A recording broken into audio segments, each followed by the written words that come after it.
Welcome to Montgomery Reimagined. I'm Iris Argueta, your host of this special program on how Montgomery County's talented leaders, workforce, and residents use innovation to respond to the needs of our community.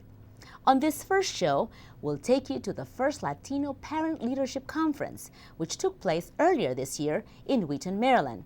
The event, organized by Montgomery County Council Vice President Nancy Navarro, led the way for the formation of the first county-wide Latino civic organization. Let's take a look at how it all began. So I want to welcome everybody to this. It's the first ever Latino Parent Leadership Conference in Montgomery County, a way to mobilize the growing Latino community and increase their civic involvement. Dozens of county and state officials explored the issues that affect Hispanics in the region. Congressman Van Hollen and County Executive Leggett expressed why this is an important step for this community. You just have to look around our community to see the very important contributions of the Latino community, both in the area of the economy and small businesses and businesses, as well as culture. And so it's very important that the Latino community become fully engaged in the political process. And that's part of what today's all about. And having the county executive come out to participate in this forum to make sure that people are fully aware of what we are doing, to make sure that they feel included, and to bring everyone aboard and to ensure that we have a great community of diversity, and the Latino community is an integral part of that, and I wanted to be here to voice my opinion about that. The event took place at the Ana G. Mendez University in Wheaton, Maryland. County Council Vice President Nancy Navarro organized the conference with the help of Montgomery County Public Schools and the Collaboration Council for Children, Youth, and Families. The goal, to organize Latino parents into the first Latino Parent Civic Organization. My hope is that in every level of government, you will see Latinos coming to express their passion, their solutions, the issues that most affect them. At the top of the list of issues concerning Latinos in the county are access to school resources, higher education options, housing, jobs, and of course, immigration reform. Something Congressman Van Hollen says should be better addressed by the presidential hopefuls on the campaign trail. We have a broken immigration system. It's a difficult issue. We shouldn't underestimate how difficult the issue of trying to fix our immigration system is. But it is not productive to try and divide people in the process. We can have different opinions as to what the best solution is, but we should commit ourselves to working together to get a solution and not divide the country. And local elected officials are well aware of the economic struggles of the growing community. You have more people in the Latino community who are at an economic level and participating in the workforce at a level where they are vulnerable to economic dislocation and unemployment. But Montgomery County is better situated to emerge from our economic struggles than many other communities, and there are great opportunities in education, training, and jobs for the Latino community and all communities. And parents are ready to network to reflect change. They'd like to use this conference and similar conferences in the future, that we perhaps leverage our resources, that we come together and we find out what are those common areas that we might all work together in each of the different areas of our community. We are, if you're in the up county or the down county, that we try to spread the word. That number one, I think, that we learn, that we share information, and also that we see how we can work together for the improvement of all of the community. What I hope is that everybody gets a better understanding of the system and to be part of the community. The Latino Parent Leadership Conference is a good start for Latinos to organize in the county, but how does this community reflect in terms of numbers? The 2010 census shows the Latino population in the state of Maryland grew more than 106% in the last 10 years. Just in Montgomery County alone, the Latino population increased 64%. Research from the Pew Hispanic Center also shows that Montgomery County is a microcosm of the changes that are happening nationally. 17% of the population in the county is Latino, and that's also true for the rest of the nation.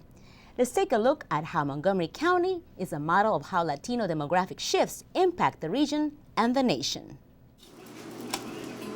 It's the rich flavor of the food, the multicolor artwork, the energetic and sassy dance styles.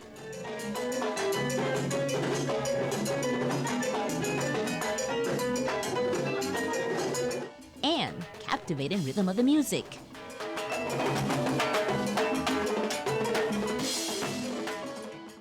The influence of Latinos is evident throughout American culture. There are 50 million Latinos in the U.S. That means 1 in 6 Americans is now of Latino origin.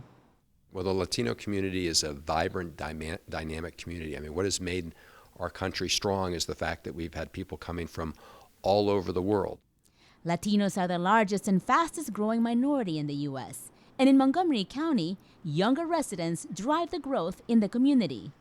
We're largely talking about a population that's under 18. We're talking about a population that has a lot of future potential and future growth.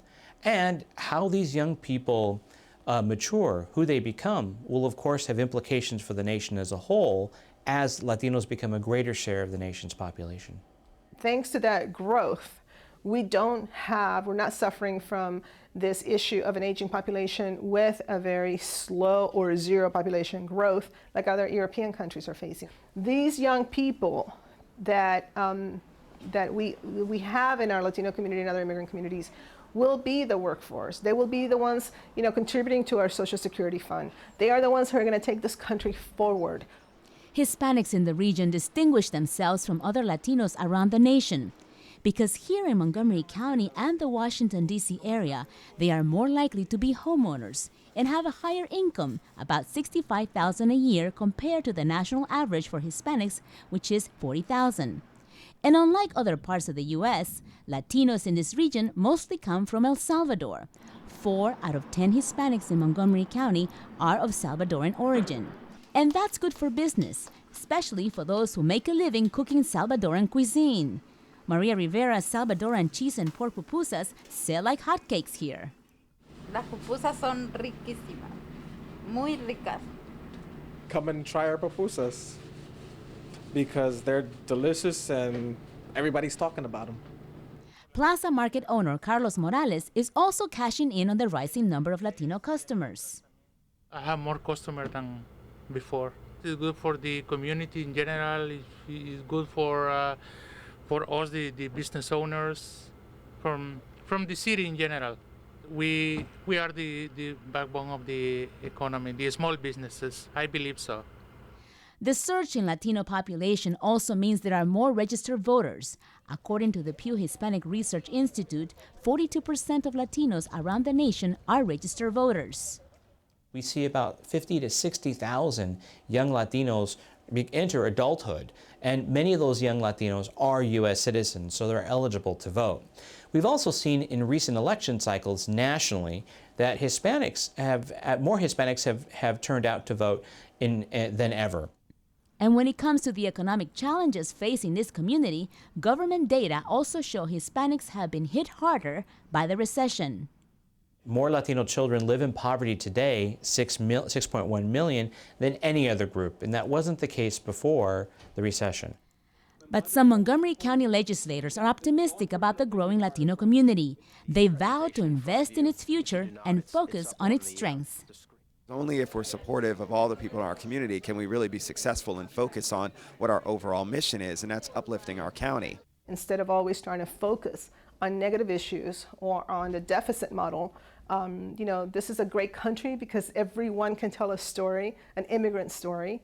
So we should celebrate that and understand that that is our strength, and that in this moment in time, this is when it's going to make us go forward and survive this major global recession. Don't go away. Coming up on Montgomery Reimagined, valuable lessons for Latinos for improving access to education.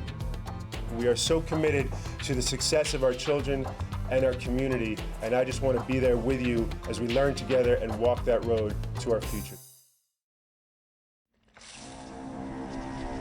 When some people struggle with their mortgage payments, they become frozen, petrified.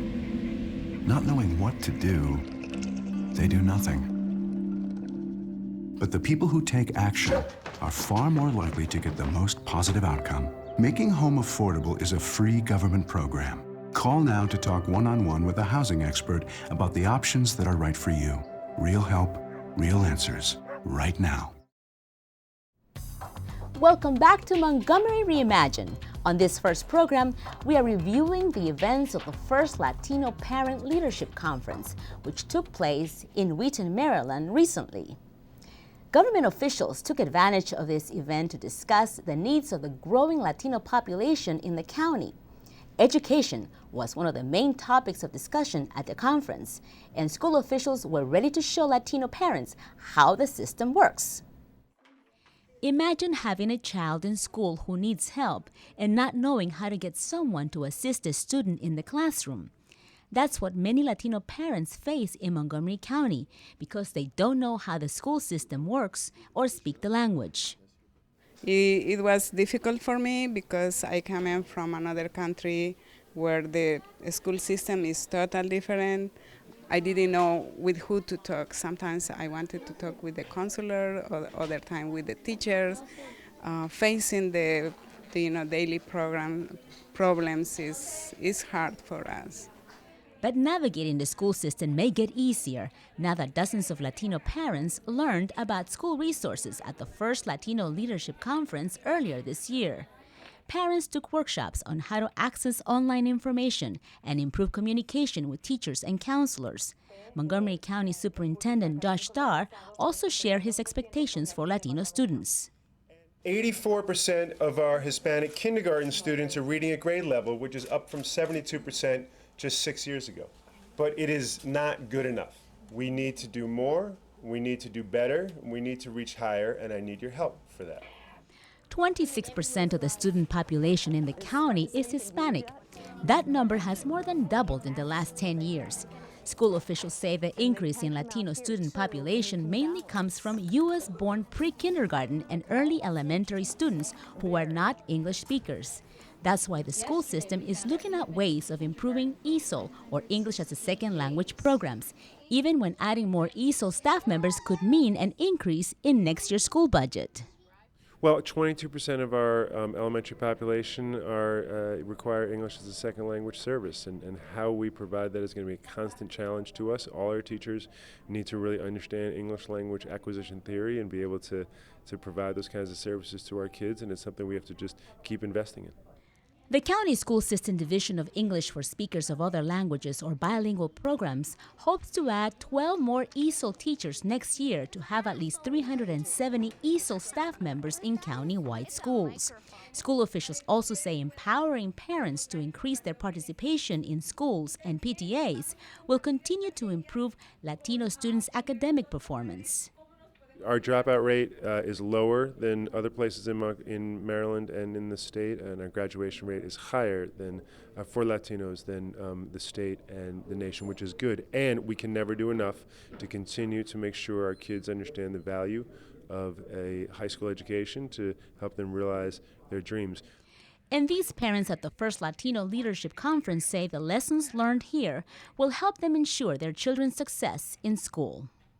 I think for me, it's like to be all Latino parents on the same page. I see most of the parents here are parents interested on the education. They participate, and I feel they're gonna be like a strong support for Latino community. While more Latino high school graduates are college-bound, higher education experts say the financial challenges of the times are keeping them away from the college classroom. That's the reason Latino parents and elected officials are exploring options and hoping Maryland's controversial DREAM Act will provide more opportunities for some county residents. More Hispanic students are entering college than ever before in Maryland and around the nation. According to U.S. Census data, the number of Hispanic college students increased by 24% from 2009 to 2010. But higher education experts say the funds to support college students have declined. The president of Montgomery College says 4,000 students couldn't enroll last fall because of lack of financial aid. That to me is very disturbing. We don't want to create a permanent underclass, so we have to create opportunities for financial aid for every member of our community to attend. But local and national officials who participated in the first Latino Parent Leadership Conference this year promised to do all they can to provide more tuition assistance options for Latinos. At the higher education level, we need to make sure that we fully fund Pell Grants and provide for affordable student loans. Legislators also hope Maryland's DREAM Act will help Latino students like Elda Velasquez, who can't apply for financial aid because of her immigration status. Elda is an honor roll student at Northwood High School in Silver Spring. The senior from Guatemala will graduate this year, but her dream of being the first one in her family to go to college will vanish unless Maryland adopts the DREAM Act. Because I'm undocumented, so I don't have the old. It's not easy to me to get into college, and I cannot get any scholarships, or I think not even loans to get into college, because almost every scholarship or fundraising, they need to become a list being a resident or citizen. So because I'm not none of those, so I cannot get one. The Maryland General Assembly passed the DREAM Act last year. The legislation allows undocumented students to pay in-state tuition, but opponents of the law managed to suspend it. Now it will be up to Maryland voters to decide in November. We can either educate and import talent from other countries, which in my opinion is a national security question, or we can invest in these students and these children, this youth that's already here. Some of them were brought here by their parents when they were very young, for example, no fault of their own. We should have the DREAM Act. I tell people it's not an issue of a legal issue. It's about, to me, an ethical one. What's the right thing to do? What's the thing we need for our community so that every member is actively engaged? Elda Velasquez is hoping Latino parents who are mobilizing to organize the new civic group in the county will get a chance to advocate for the DREAM Act before voters get to the polls in November. If they can vote for that and make this become true, I will be so glad to say that they have accomplished one of my biggest dreams. Meanwhile, Hispanics who can't afford to go to college have a new university in Montgomery County. The rising Latino population prompted Ana G. Mendez University to open its doors in Wheaton. The new campus helps Latinos to re-enter the workforce.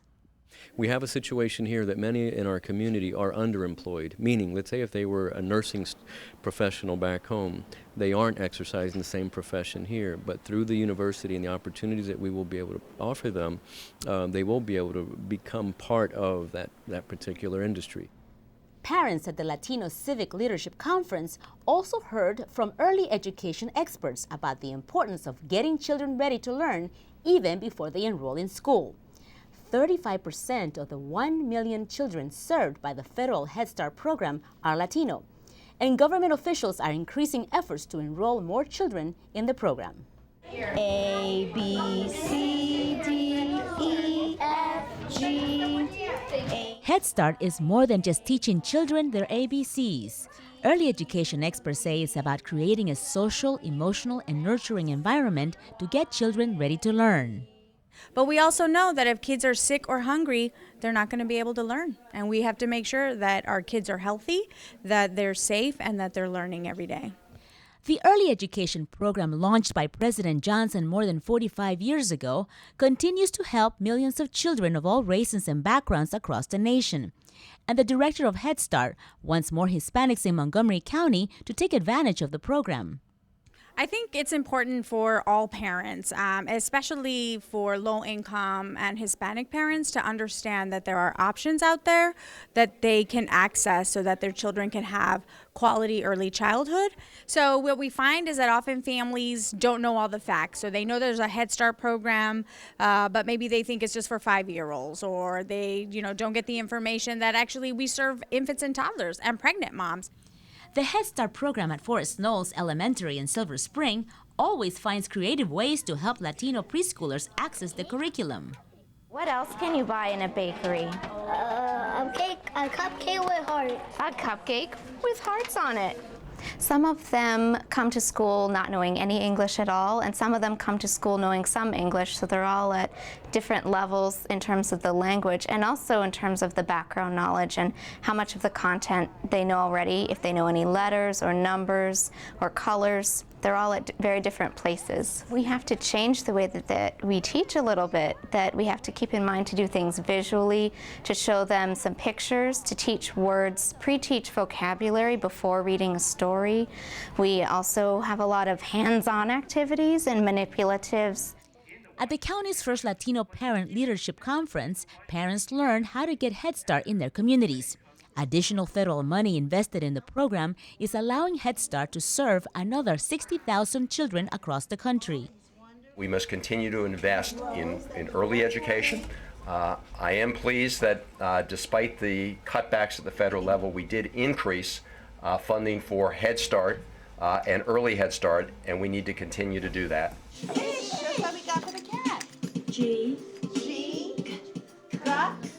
New federal guidelines will now make it possible for private and public institutions to compete for federal Head Start dollars. The president has just announced a new regulation where we are going to open up competition for federal Head Start funds so that they can go out and they can get their schools and other public organizations to say, I'm going to go after this money so I can provide Head Start services for my families. Snake and cake are rhyming words. All right, can you do that with me? Latino parents welcome the new Head Start opportunities in their community, but want to see more flexibility in enrollment guidelines. In most cases, only families who are at or below the federal poverty level and who receive public assistance are eligible for the program. One of the things, that I would like for us to change as a community is to have universal pre-K, where the income cannot stop the children from attending pre-K, Head Start. But for now, early education officials promise to work with Montgomery County legislators to make Head Start more accessible so that more Latino toddlers and infants in the county get a better Head Start before they enter school. Stay tuned to Montgomery Reimagined. When we come back, more on how Latinos in Montgomery County unify to speak out for their community.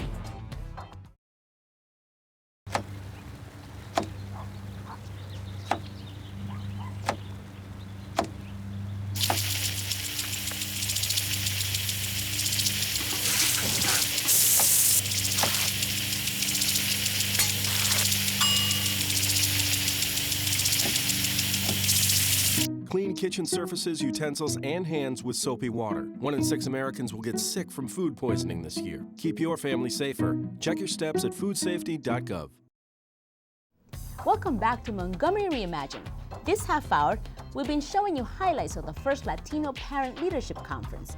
The goal of the event was to form the basis for the first county-wide Latino civic organization. Let's take a look at how the participants plan to take their leadership activities to the next level.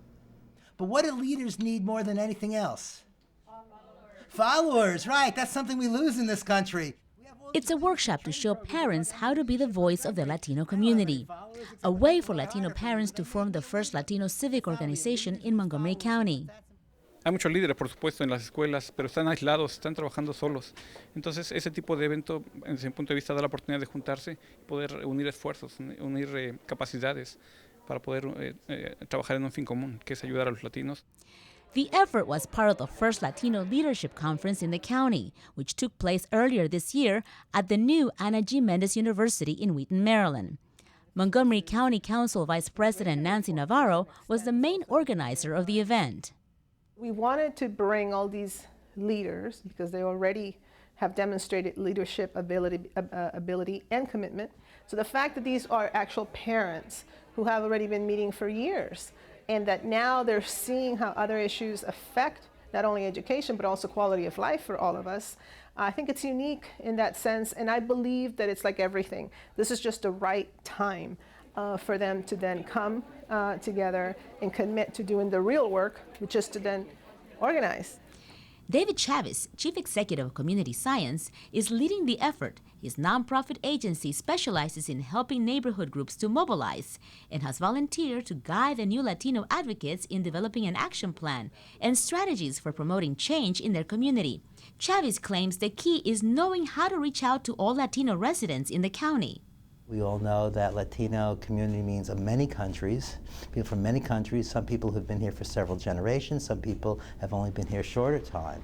They have different immigration status, they have different educational levels and different income, and they are in different parts of the county facing what they believe is facing different problems. So right now they see what's in front of them in their neighborhood and their family, and part of the challenge is seeing what they have in common and have that bigger view of what they can do in order to influence the county itself so that things are better in their local communities. And parents say they plan to address a long list of issues affecting Latinos in the area, including access to jobs, housing, and health care, as well as public safety, immigration, and of course, education. We formed actually an initial committee, and we're working on establishing name, establish what type of organization we're going to have, what's going to be our mission, what's going to be our vision. But we have to rely more on an educational component of the civic movement. We have to teach, we have to educate our community. You have to give them the opportunity to advance, to create advancement opportunities for them. That's what this civic association is after. Montgomery County legislators also hope the new advocates will encourage more Hispanic residents in the community to become citizens and exercise their voting power.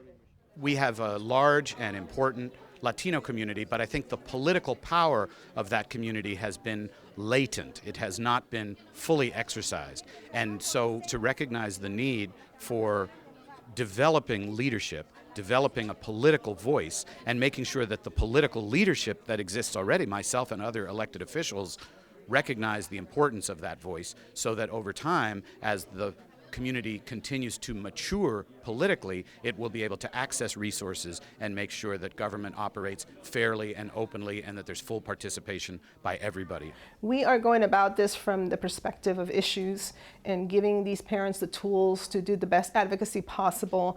But obviously the issue of registering to vote, becoming a citizen, being a productive citizen, it's a cornerstone of this civic engagement. The Latino parents have named their new group the Latino Civic Association, and they are already putting their advocacy skills to work. Recently, they joined forces with other community organizations at the County Council News Conference to voice their opposition against Governor O'Malley's proposal to shift the cost of teacher and other pensions from the state to the counties. If the proposal is approved by Maryland's General Assembly, the measure could cost the county $47 million in next year's budget. The Latino Civic Association fears the pension shift could impact crucial services for Latinos across the county. More specifically, we are referring to services delivered at youth opportunity centers through health and human services, police department, community organizations, MCPS programs such as after-school programs and Head Start. Therefore, the Latino Civic Association would like to express its rejection and opposition on behalf of our community to the current proposal. More than 70 Latino parents have pledged their commitment to the new Latino Civic Association. The group expects to meet over the next few weeks to finalize its mission plan and continue its civic engagement activities.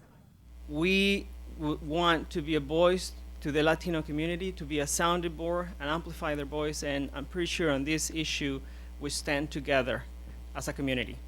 Hispanic parents interested in being part of the Latino Civic Organization effort can visit County Council member Nancy Navarro's website at www.nancynavarro.net or can call her office at 240-777-7986. Thanks for joining us on Montgomery Reimagined. I'm your host, Iris Argueta.